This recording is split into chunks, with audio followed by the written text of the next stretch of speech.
Hola y bienvenidos a un nuevo tutorial de Simplex y Python. Esta semana veremos otro famoso problema de optimización, el Vehicle Routing Problem, o más conocido como VRP. ¿Qué es lo que es el VRP? Para los que no están familiarizados con este problema, el VRP es una generalización de ya un famoso problema que hemos visto anteriormente, el TSP, o el vendedor viajero. Fue propuesto por primera vez por George Dantzig y John Ramser en 1959. Y años más tarde, Clark y Wright propusieron una heurística que hasta el día de hoy es conocida como el algoritmo de los ahorros o The Saving Algorithm. Este es un problema bastante complejo desde el punto de vista de la teoría de la complejidad. Es un NP-hard que genera muchas posibles soluciones, de hecho muchas más que en un TSP. Si un TSP tuviese 10 nodos, serían aproximadamente 3 millones de posibles soluciones. Mientras que el mismo problema resuelto como VRP, 10 nodos, serían aproximadamente 9 millones de soluciones. Esto lo hace mucho más complejo. Para este tutorial nos basaremos en este libro, Vehicle Routing Problem, Methods and Application. Es bastante bueno, es de Paolo Todd y Daniel Vigo de la Universidad de Bolonia. Es importante destacar en algunos pasajes del libro el nivel de complejidad de los algoritmos y de los métodos es bastante alto.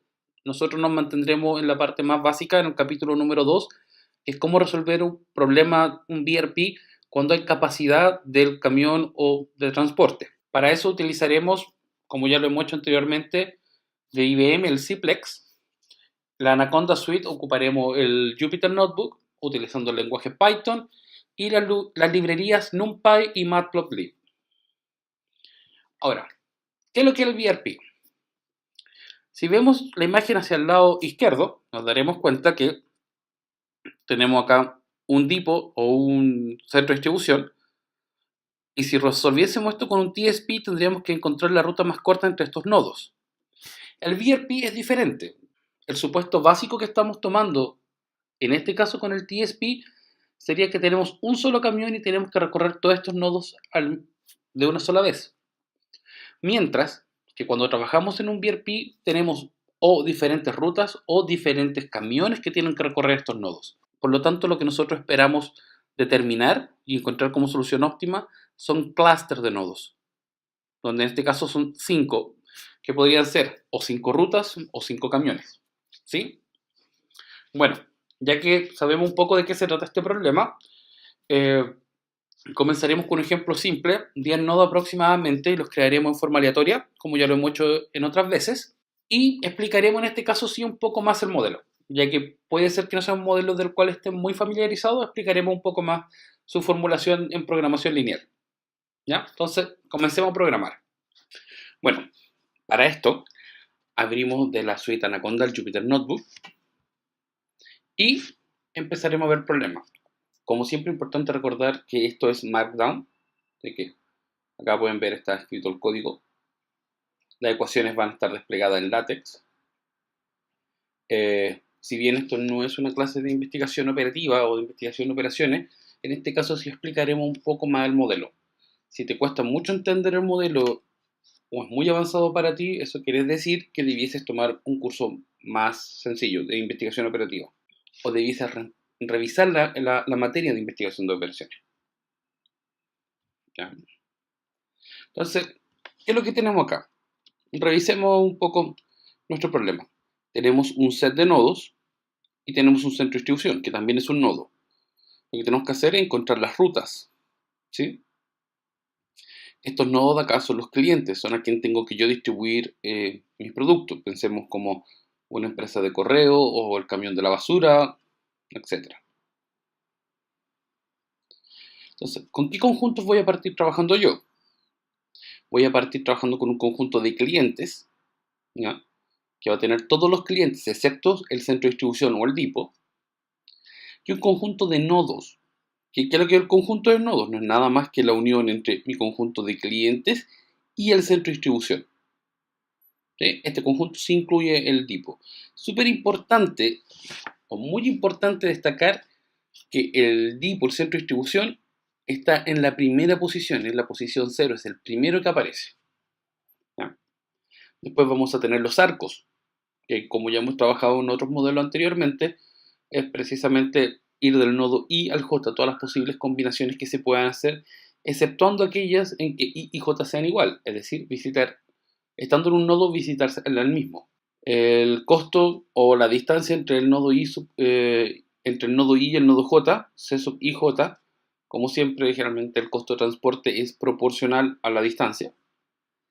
El volumen o la capacidad o el peso de cada producto que tenemos que cargar, ¿sí? Cada nodo va a tener que cargar, va a tener un específico valor a cargar en volumen o capacidad. Y Q, que vendría siendo cuál es la capacidad de los vehículos, ¿sí? Entonces, obviamente, estos volúmenes o peso no pueden ser mayor que la capacidad. Podríamos reemplazarlo, lo vamos a reemplazar. Más que volumen.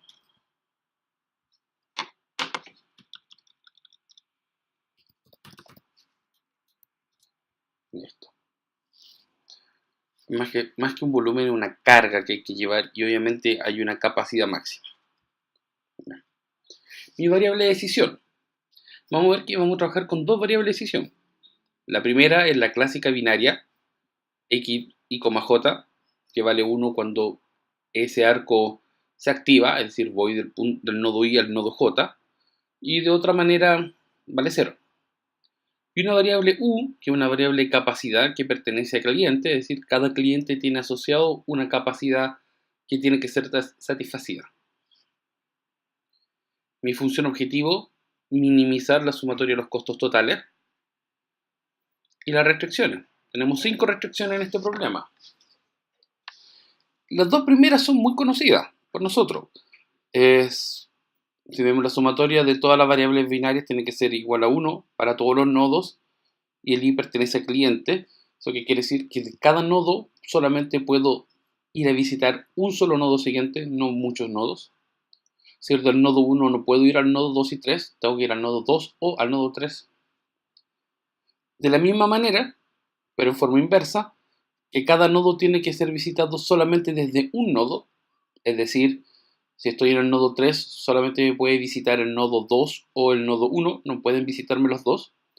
Por eso nuevamente la sumatoria de las binarias vale 1 para todos los nodos, pero el j pertenece al cliente. Estas dos restricciones de acá son restricciones de capacidad, de cuántos camiones tengo yo o cuántas rutas puedo hacer. Y esta restricción es muy interesante. Esta restricción sirve para dos cosas. Una, sirve para restringir la capacidad del vehículo o lo que se pueda cargar. Y la otra para la eliminación de subtours. El problema con esta restricción es que en esta formulación es muy compleja de ser utilizada. Su aplicación generaría un número de restricciones exponencialmente proporcional a lo que sea el número de nodos, ¿sí? Lo cual hace que en problemas un poco más grandes, como son los que realmente tenemos que resolver, sea poco práctico utilizarlo. Para eso usaremos una segunda formulación que se conoce como la formulación MTZ.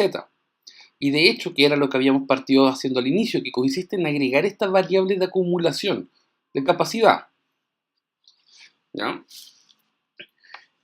Y al usar esta formulación, ¿qué es lo que vamos a hacer? Vamos a trabajar con esta restricción. Vamos a reemplazar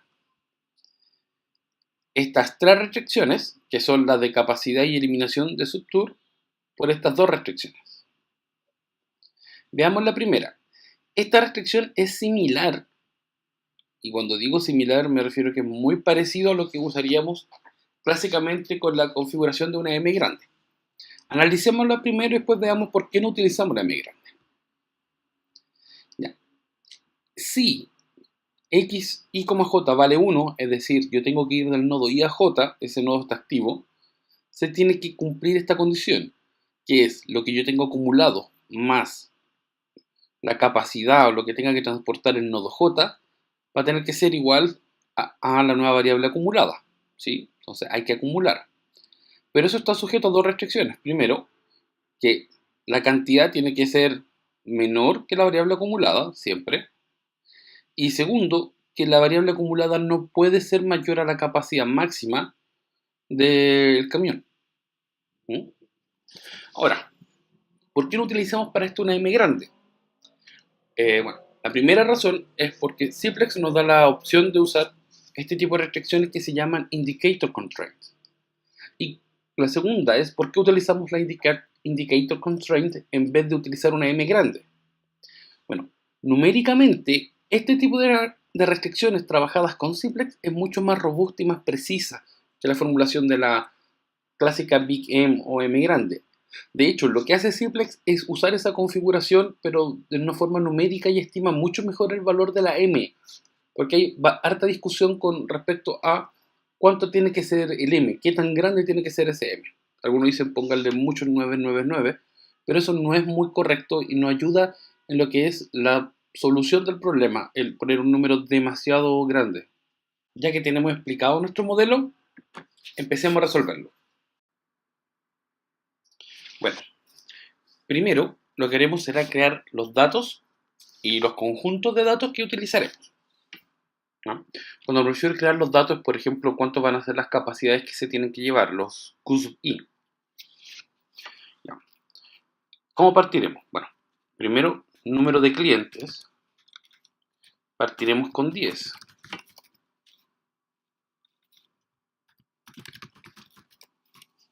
Tendremos 10 clientes. ¿Ya? Y ahora generaremos una lista de clientes. Vamos a con minúsculas mejor. Clientes va a ser igual a x for range. Yo quiero que vayan del 1 al 10. Entonces, como son 10, acá va a parar en el 11, es decir, vamos a tener los 10 clientes que yo necesito. Hay un error. X faltó acá. Ya, veamos cómo queda la lista. Y efectivamente, quedan del 1 al 10, que van a ser mis 10 clientes. Si yo no le pusiera la restricción acá, sino simplemente dijese n clientes, tendría del 0 al 9. Y el 0 no puedo porque dije que se lo voy a reservar al DIPO, al centro de distribución. Entonces por eso digo que parta del 1. Si no le pongo el más 1, va a quedar hasta el 9, porque si n es 10 va a parar en el anterior, es decir, va a ejecutar el número 9, se transforma en 10 y va a parar. Así que por eso, si yo quiero del 1 al 10, tengo que partir en 1 y terminar en 11. Y ahí tengo mis nodos del 1 al 10. Perfecto. ¿Qué más necesito generar? Los nodos. Revisemos nuestro modelo que decía nodos. Nodos es los clientes unido con el 0, que es el DIPO. Entonces vamos a hacer eso. Vamos a crear una lista con un valor, un nodo, que va a ser el 0, más la lista de clientes. Y vamos a imprimir nodos para ver cómo son. Genial. 0, que yo sé que es el centro de distribución o el DIPO, y los otros valores, que son los clientes. ¿Qué más nos falta? La capacidad, el Q.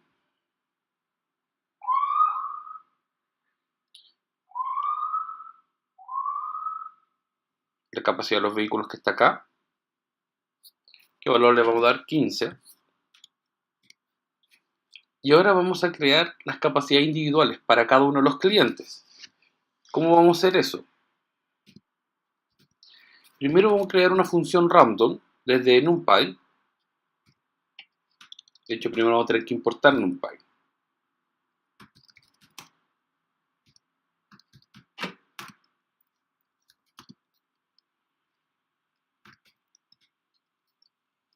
¿Ya? Y ahora vamos a crear una función random.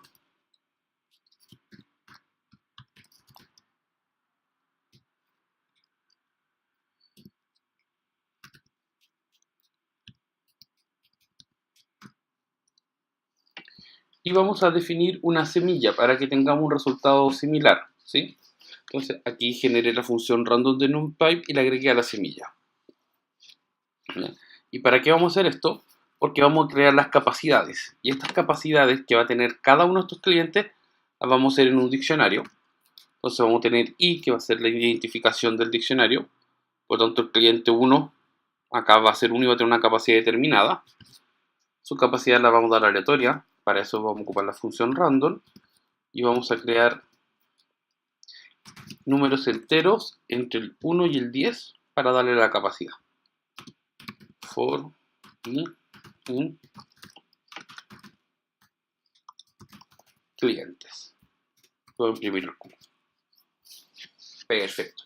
Entonces, acá yo ya sé que mi cliente número 1 tiene una capacidad de 6, es decir, más que una capacidad está demandando 6. El cliente 2 está demandando 9, el cliente 3 está demandando 6, es decir, números aleatorios.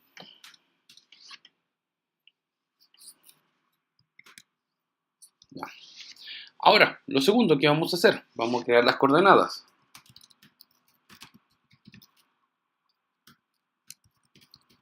¿Para qué vamos a crear las coordenadas? Es para poder calcular la distancia entre estos puntos. También las vamos a crear de forma aleatoria.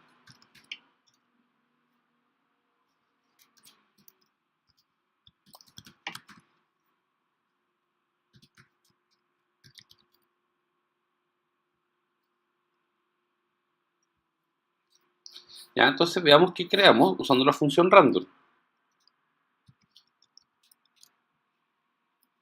¿Se dan cuenta? Lo que creé fue nodos aleatorios, números aleatorios, y cuántos, que fue el número que le estoy dando acá, el mismo largo que nodos. ¿Por qué? Porque necesito incluso una distancia, una ubicación para el dipo o el centro de distribución. ¿Sí? Pero igual los números están muy chicos, así que para eso, acá están simplemente aleatorios, les vamos a dar una distancia, vamos a poner 200. Y vamos a imprimir a ver qué es lo que me quedó. Bien, aquí tengo valores entre 0 y 200 con las distintas distancias donde están, o como localizaciones donde están. Pero esa es solamente la coordenada de la X. Para hacer la coordenada de la Y, vamos a repetir exactamente lo mismo. Vamos a checar un poco para que no sea tan alto. Y ahí. Veamos. También, ahí tengo mis distancias. Y más que mi distancia, mi ubicación. La distancia la voy a sacar calculando la distancia entre estos puntos. Ya. Vamos a correr de nuevo esto para que exista. Ahí está. Entonces, ¿qué vamos a hacer ahora? Antes de seguir resolviendo, recuerden que esta parte es totalmente opcional, pero generalmente importante hacerla. Vamos a graficar la posición de los nodos en un mapa. No en un mapa, en un plano. ¿Ya? Para eso vamos a partir importando la librería Matplotlib.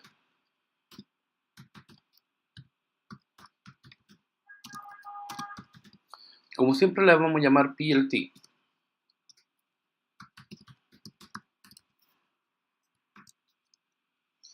Y les vamos a definir un tamaño.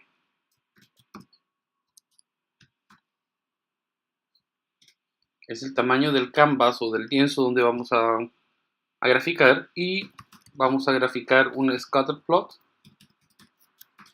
donde en el X va a ser la localización X y en el Y va a ser la localización Y, y el color va a ser verde. Por último, plt.show, y aquí tenemos los puntos.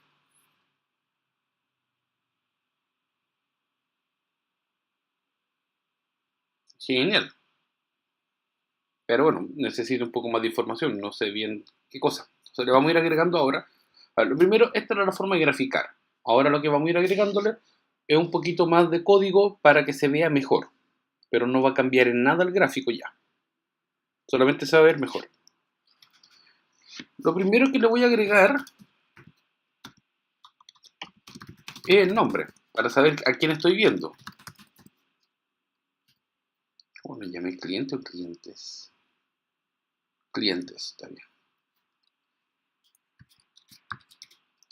Y para eso vamos a usar anotación.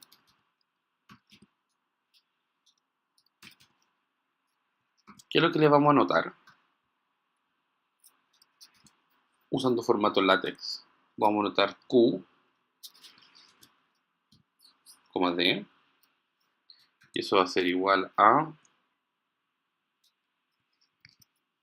peso. Claro. Ya, recuerden, todo lo que está con signo de porcentaje y una D va a ser reemplazado por lo que voy a anotar yo después en el mismo signo de porcentaje que viene ahora, que es lo que voy a anotar. Y, que va a ser el nodo, coma, el nombre del nodo, cuál es la capacidad de ese nodo en la lista de capacidades que yo ya había creado acá, en el diccionario. ¿Sí?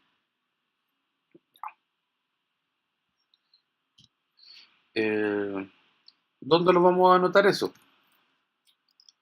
Locación X, coma, location Y.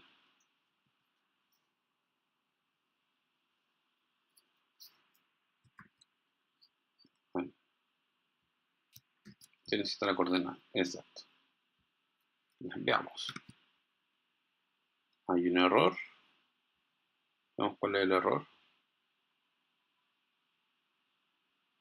Ya, perfecto.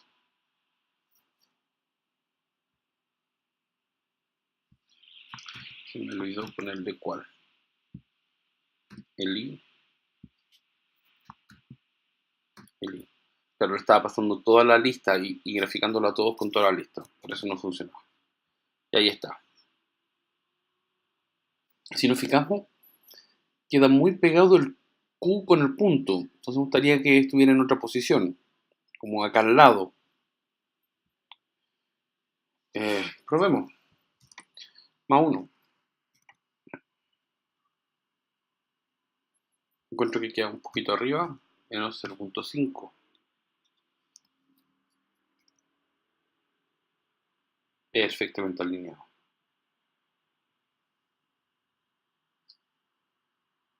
Este es el Q10 y no queda tan bien.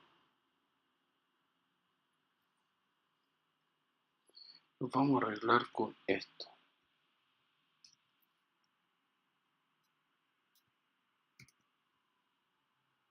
Perfecto. Ahí quedó el Q10 también, sin problema. Esta es la nomenclatura LaTeX cuando yo quiero poner un subíndice con dos números o un subíndice que tenga más de algo, tengo que ponerlo entre este paréntesis de llave. Ya lo tengo anotado, entonces, pero por ejemplo, si me empiezo a dar cuenta, no hay Q0. No sé dónde está el centro de distribución. Bueno, anotemos, grafiquemos el centro de distribución también. Plot location X. Yo sé que está en la posición 0. ¿Sí? Si alguien se está preguntando por qué el centro de distribución no había sido graficado, eh, bueno, primero fue intencional, pero segundo y más importante porque yo iteré sobre clientes, y si nos acordamos, clientes parten en el 1 y terminan en el 10, es decir, son solamente los nodos, y nodos es el que incluye el 0. Entonces, si yo hubiese querido graficar todos desde el principio, en vez de usar clientes, hubiese ocupado nodos. Ahora, intencionalmente lo dejé fuera porque yo al DIPO quiero hacerle algo diferente, graficarlo de una manera diferente. ¿Ya? ¿Qué más le vamos a poner? Color red. Marker. Yes. Y ahí está nuestro centro de distribución. ¿Qué más? Lo vamos a anotar para saber qué es el centro de distribución. En este caso no tenemos que iterar nada, le vamos a poner centro de distribución. Y le vamos a poner las coordenadas. Pero yo ya tengo las coordenadas, así que lo vamos a copiar nomás. Y ya, veamos si está bien así o las modificamos. Ya, yo creo que un poco más arriba. Un poquitito más arriba.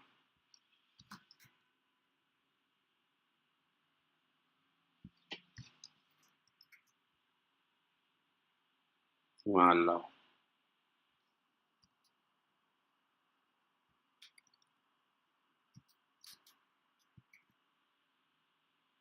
Perfecto. ¿Ven? Entonces aquí está mi centro de distribución y acá están todos los nodos. ¿Ya? Ah, se me había olvidado algo. Voy a retroceder para que tengamos, puede que me van a cambiar la posición de los nodos, pero para que tengamos exactamente los mismos aleatorios vamos a usar esta semilla, ¿ya? Que vamos a recorrer. De hecho, no sé si lo había explicado antes, pero si uno aprieta acá, voy a reiniciar y vamos a correr todas las celdas desde el principio, así que vamos a ver ahora. Y se reinició. Bien, perfecto. Nos cambió la posición porque acá fijé una nueva semilla. Bueno, nada más que eso va a modificarse. Todo lo demás sigue exactamente igual y bien. Ya. Lo tenemos notado y ahora vamos a agregar un poco de información del gráfico que no habíamos anotado nada hasta ahora. Por ejemplo, qué es lo que muestra el eje X. Nosotros sabemos que muestra el eje X, pero lo vamos a notar igual. O podemos poner coordenada, eso es totalmente a su disposición. El título del gráfico.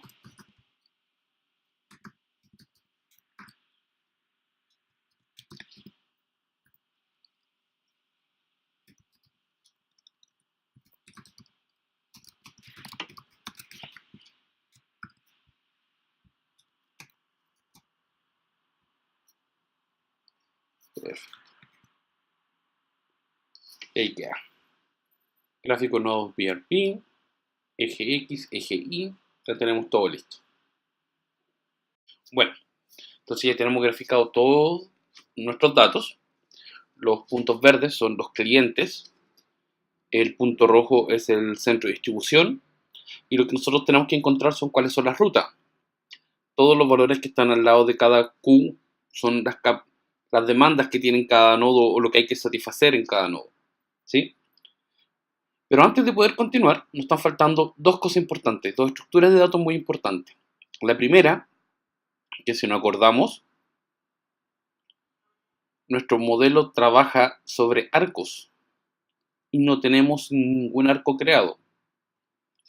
Segundo, voy a volver a subir, tenemos un costo que es proporcional a la distancia y tampoco tengo las distancias generadas, ¿sí?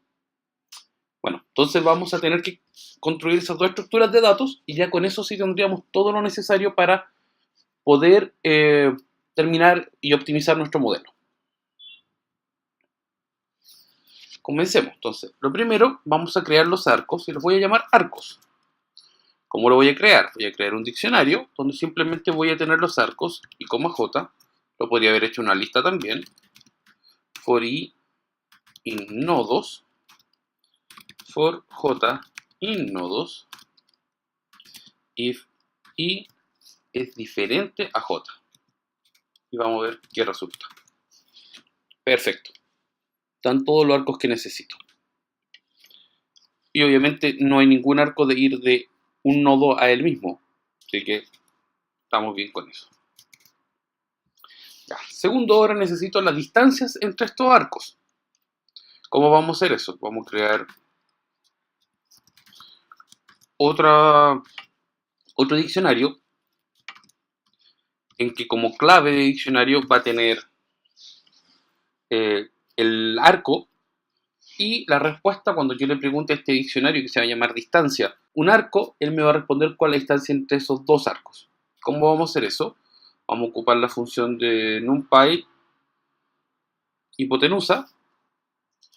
Recuerden que si yo aprieto Tab, puedo empezar a ver todas las funciones que tiene. NumPy tiene muchas funciones. En este caso, yo quiero calcular la distancia entre dos puntos. Y acá están todas. Vamos a buscar. Ahí está. Hipotenusa. Paréntesis, Shift y Tab me va a empezar a explicar cómo utilizarla. Entonces me dice que tengo que ingresar los valores de X1 y acá los valores de X2 y me va a dar los resultados. Y aparte de eso me explica, déjame ver por acá, que X1 y X2 pueden ser array. Es decir, genial. Me da incluso la forma que tienen que tener los datos. ¿Qué datos les vamos a agregar? Por lo tanto, en X1 vamos a agregar los de i menos la ubicación de x, pero en j. ¿Sí? Genial. Y voy a copiar esto, porque donde me está pidiendo el otro valor voy a agregar exactamente lo mismo, pero de i. ¿Sí? Entonces acá tengo la localización, voy a hacer la distancia entre el x de ij y el y de ij, y me lo va a devolver como una tupla, lo cual es genial también, lo necesito. De hecho, perdón, me lo va a devolver como una distancia, no como una tupla, como una distancia. Ya. ¿Qué más me falta? ¿Entre qué se va a mover este i y j? For i in nodos, for j in nodos, por si acaso nosotros podemos tirarlo hacia abajo, solo si, es decir, if i y j son diferentes. Veamos. Perfecto. ¿Por qué esto lo hago en nodos y no en clientes?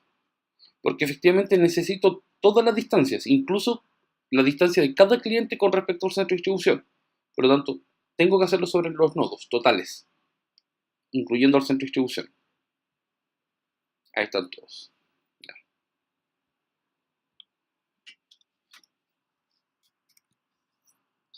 Y ahora por fin estoy listo para empezar a crear mi modelo de optimización. Entonces, comenzamos, ¿qué cosa? Importando la API de Ciplex, la librería 2 Ciplex, como ya hemos hecho en todas las veces anteriores. .mp.model import model y creamos nuestro modelo. Eso va a ser igual a model cbrp. Y ahí está, ya está creado. Entonces, ahora ¿qué hacemos? Creamos nuestras dos variables de decisión. mdl. Va a ser una binaria. Vamos a buscarla mejor para no acordar, si no me acuerdo cómo se escribe, buscar que tiene que ser binaria y una variable que va a estar en un diccionario. Entonces empiezo a poner binary y ahí está. Binary bar dictionary. Y esta va a estar en arcos. ¿Y qué nombre le vamos a poner? X. Ya, perfecto.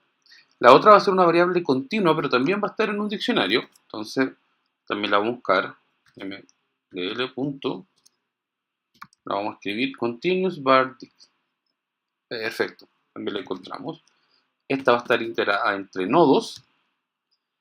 Esta parte es muy importante. Le vamos a poner un upper bound de q. Es decir, esta variable nunca, ya estoy ingresando esta restricción, puede ser mayor que q.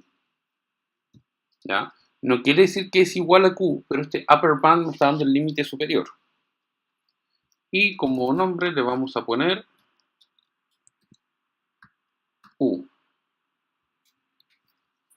Perfecto, están creadas mis dos variables de decisión. Ahora escribamos la función objetivo, que es la doble sumatoria de todas las variables binarias por su costo. Es decir, de ir del nodo i a j, si es que eso es posible, si es que eso se hace, por el costo de eso. ¿Bien? Al igual como lo escribimos anteriormente con nuestro famoso TSP, vamos a la función, si no me acuerdo, ahí está, minimize mdl.zoom. ¿Qué cosa? Distancia i, j, ¿sí? Entonces yo al diccionario le voy a pasar el i, j, y ¿qué voy a hacer con eso? Lo voy a multiplicar por lx i, j, que yo acá definí que también es un diccionario, así que cuando de i, j va a tomar esa variable. Perfecto. Ahora, ¿qué valores va a tomar i, j? Por i, j en arcos. Entonces vamos a tomar todas las variables que están en arcos.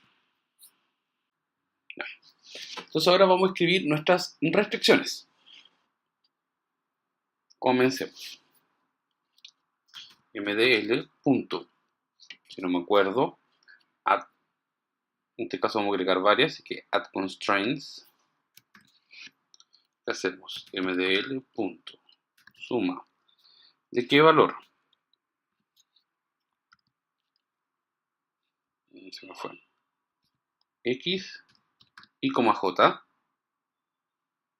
¿sí? Dentro del primer paréntesis, dentro de qué, nodos, entonces for j in nodos, siempre y cuando y sea diferente a j, ¿ya? Y esto tiene que ser igual a 1. Ahora ya tengo sobre qué voy a iterar el nodo j, sobre nodos, pero todavía no sé sobre qué voy a iterar el nodo i. Y acá está en mi modelo. For i in clientes. Y ahí queda el modelo, la primera restricción completamente lista. De hecho, vamos a copiarla porque la segunda va a ser exactamente igual, pero cambiada. Va a seguir siendo el sumatorio de todos los x y j para todos los i que pertenecen a nodos. Entonces acá cambio i en nodos, solamente si son diferentes. También tiene que ser igual a 1 para todo que j que pertenece a clientes. Y con eso ya tenemos nuestras dos restricciones. Ahora, ¿cómo escribimos nuestras indicator constraints? Vamos, simplex. Vamos a buscar add, qué tipo de constraint tiene. En cuenta tiene varias. Yo voy a agregar indicator constraints, así que ocupo esta. Y ahora, ¿qué es lo que tengo que hacer? Agregar un indicator constraint. Vamos a buscar también indicator, la primera que aparece. ¿Cómo funciona esta restricción? Lo primero que tengo que agregarle es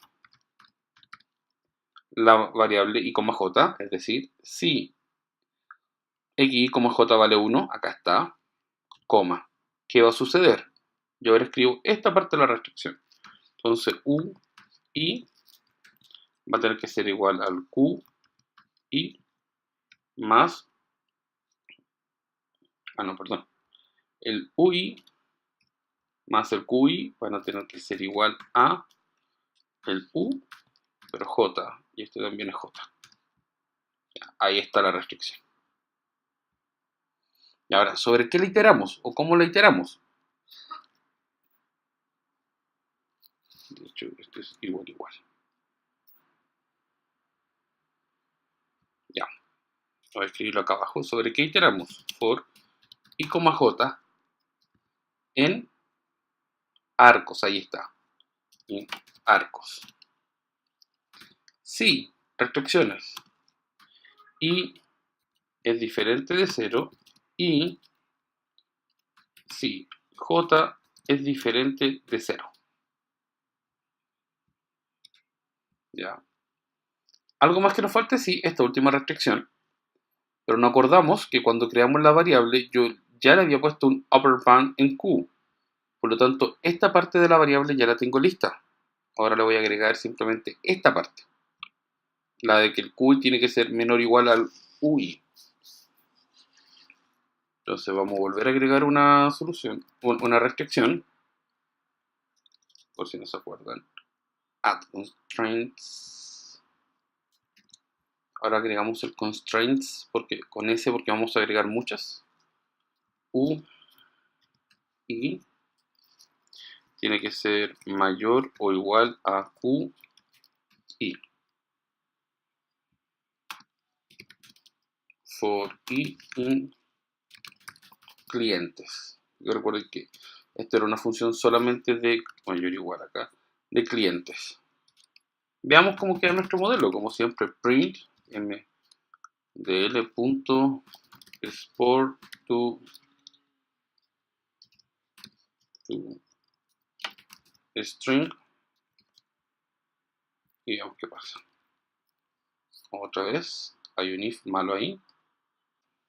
Acá está el error. No hay que poner el segundo if. Ahí está. tenemos todo nuestro modelo. Podemos ver que es muy grande el modelo ahora. Mucho más grande que los modelos que habíamos hecho anteriormente. Sí, pero ya está escrito. Entonces, ahora resolvámoslo. En general, en este caso no se va a dar, pero en general siempre debiésemos, cuando estamos trabajando con un el modelo VRP, partir poniéndole una restricción de tiempo. Usted sabe que van AML parameters.timeLimit igual 120. ¿Por qué? Porque pudiese ser que el modelo, ahora con 10 nodos no va a ser así, pero si estamos trabajando con más nodos, 40, 50, etc., se muere mucho tiempo en resolver, entonces vamos a estar mucho tiempo esperando que encuentre alguna solución óptima.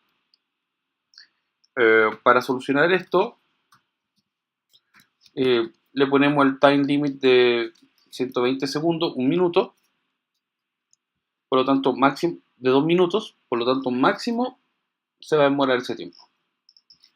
Y resolvemos.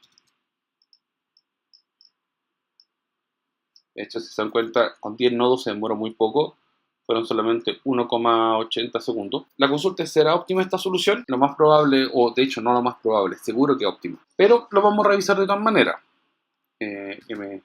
ml.get solve status. Efectivamente, es una solución óptima. Y veamos cuál es. Solución.display. Acá está. Nuestro VRP tiene un 626.072. Y acá están todas las variables. Entonces, ahora lo que me interesa a mí es saber ya y cómo puedo generar las rutas.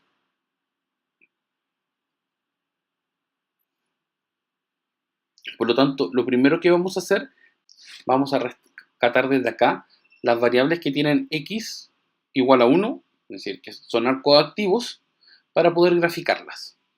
¿Cómo vamos a hacer eso? Vamos a construir una lista de arcos activos.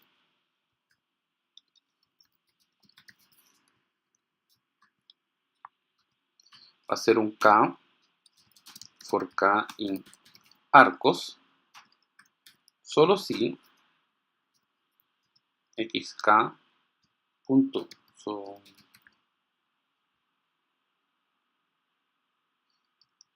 solution value es mayor que 0.9.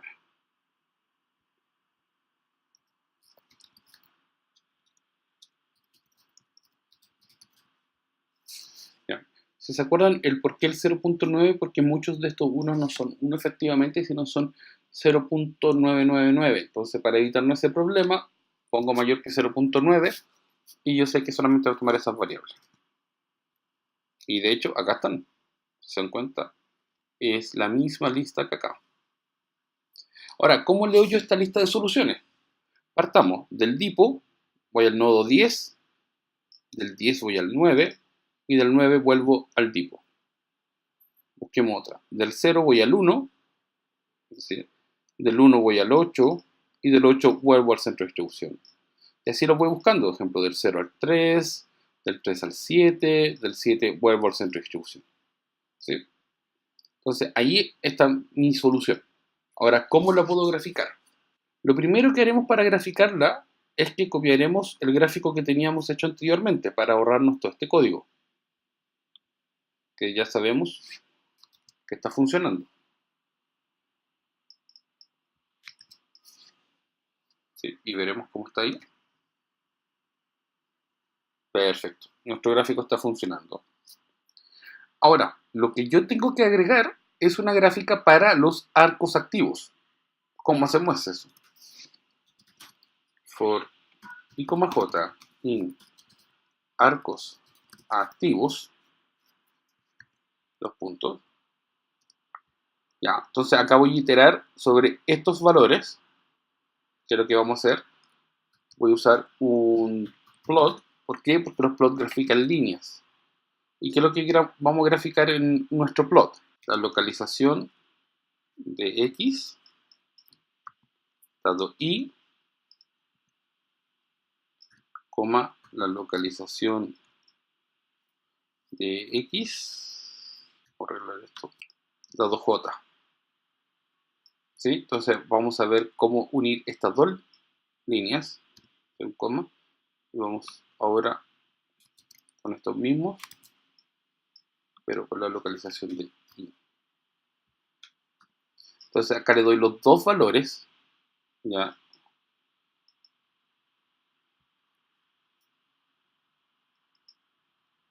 Los dos valores de X, ahí están, en una lista, acá está la variable X, y aquí le doy también en otra lista, ahí está cerrado, perfecto, los dos valores de Y, ¿ya? Y también cerramos el paréntesis, eso, ¿ya? Color, elijamos un color, azul, ya que teníamos uno en rojo, el otro en verde, hagamos azul, elijamos un grosor, 0.3, y veamos qué resulta. Perfecto. Ahí tenemos la gráfica ahora de nuestro PRP. Bueno, eso es todo. Así que si tienen cualquier consulta, quieren que resuelva algún problema en particular, no duden en enviarme un correo. Suscríbanse, denle like, compartan con gente que crean que lo necesita y nos vemos en un próximo tutorial. Hasta luego.